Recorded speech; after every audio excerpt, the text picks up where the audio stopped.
professional wrestling world was struck with a deep sense of loss and mourning as news broke of the death of one of its most iconic, unrelenting, and unorthodox performers, Sabu.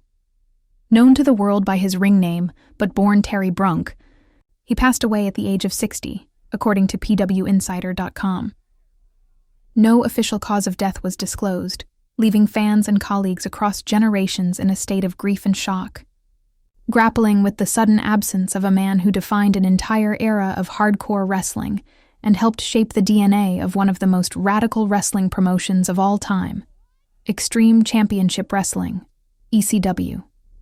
To simply refer to Sabu as a wrestler would be an understatement. He was a force of nature, a phenomenon, a spectacle that left audiences worldwide breathless, flinching, and cheering all at once. His in-ring persona was unpredictable, dangerous, and visceral. Known as the suicidal, homicidal, genocidal, death-defying maniac, Sabu's reputation was one built not just on violent theatrics or blood-soaked matches, but on a relentless pursuit of pushing the boundaries of what professional wrestling could be. He took the art form, lit it on fire, sometimes literally, and dared others to follow. Very few could. Terry Brunk was born into wrestling. He wasn't just some fan who caught the wrestling bug watching TV. It was in his blood, deeply rooted in his DNA. He was the nephew of Ed Farhat, better known to the wrestling world as the Sheik, a notorious, legendary figure who was one of the pioneers of hardcore wrestling in the mid-20th century. The Sheik was known for his brutal style, often using foreign objects like pencils to bloody his opponents, and employing tactics that were seen as shocking, even repulsive, during his time. But to Sabu, the Sheik was more than just a legendary figure. He was a mentor, a guiding force, and a paternal presence who helped shape not only Sabu's wrestling style, but his entire outlook on life inside and outside the ring.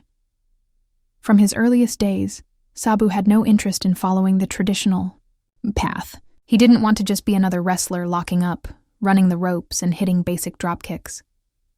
He was fascinated by the violent, chaotic style of his uncle, and he wanted to take that vision and evolve it. As a result, he developed a style that felt like controlled chaos.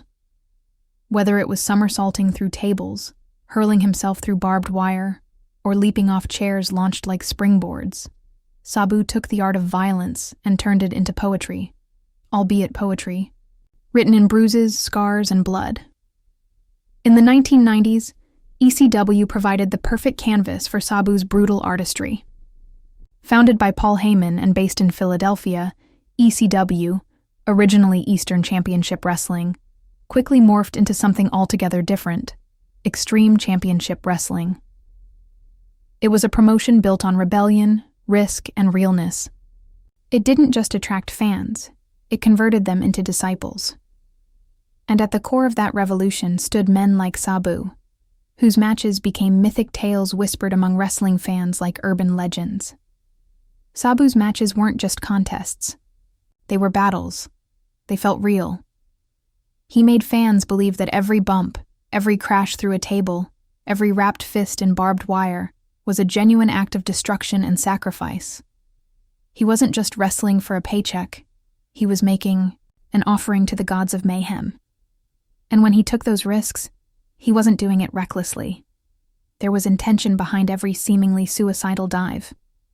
He understood the rhythm of hardcore wrestling like a musician understands tempo and silence. His madness had method. Through his time in ECW, Sabu became a two-time ECW World Heavyweight Champion, a prestigious accolade within the niche of hardcore wrestling. But his reign wasn't just about titles. He also captured the ECW World Television Championship and became a three-time ECW World Tag Team Champion. His tag team work, particularly with Rob Van Dam, was legendary. The contrast between RVD's flashy athletic style and Sabu's brutal, unpredictable mayhem created a synergy that felt both harmonious and combustible. They weren't just two men in a ring. They were dynamite with a lit fuse. One of the most defining traits of Sabu's ECW career was his ability to silence a crowd, not with awkwardness or failure, but with sheer awe. There are countless moments that wrestling fans hold dear. The botched but beautiful chair-assisted moonsaults, the times he wrestled with torn biceps, literally taping his flesh together just to finish a match, and the unforgettable barbed wire, matches that left him torn, bloodied, and still standing. One could argue that no man has ever given so much of his body and soul to the business of wrestling and received so little mainstream recognition for it. But for Sabu, fame was never the goal. Violence was his love language. While ECW eventually folded and was acquired by WWE, Sabu's legacy had already been cemented. But the mainstream world of WWE wasn't always ready or willing to embrace a performer like him. Still, in 2006, he made his debut in WWE when the company resurrected ECW as a third brand alongside Raw and SmackDown. It was a corporate attempt to capitalize on the nostalgia of ECW, but for those who had seen the real thing, the gritty Philly shows, the low-budget intensity, the unscripted violence, it didn't feel quite the same. Still, Sabu gave everything he had. He was featured prominently and was part of the ECW originals, alongside Tommy Dreamer, Sandman, and Rob Van Dam, who represented the soul of what ECW once was. At WrestleMania 23 on April 1, 2007, the originals defeated the New Breed in an 8-man tag team match. It was a passing of the torch moment that also served as an acknowledgement of the originals' contribution to wrestling history. Unfortunately, Sabu's run in WWE didn't last much longer. He was released just a month after WrestleMania. While fans speculated about the reasons behind the decision, ranging from creative direction to backstage politics, the truth was simple. Sabu was never meant to be molded. He was wild, untamable, and wholly authentic. WWE, a machine of control and polish, never quite knew what to do with him. Outside of WWE and ECW, Sabu's career spanned continents. He wrestled in promotions like WCW, LAA in Mexico, and New Japan Pro Wrestling in Japan.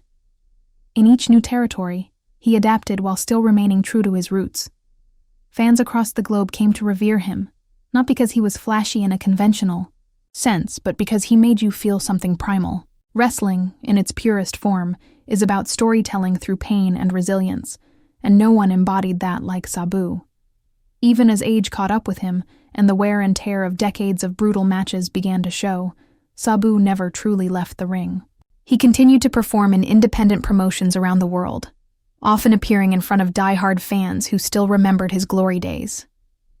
For many of these fans, seeing Sabu perform, even if only briefly, was akin to seeing a ghost from the past.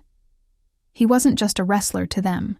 He was an embodiment of a time when wrestling dared to be different, when it didn't follow rules, and when pain was a badge of honor. In 2023, Sabu made a few surprise appearances in All Elite Wrestling, AEW, a newer promotion that has been hailed as the spiritual successor to the rebellious nature of ECW.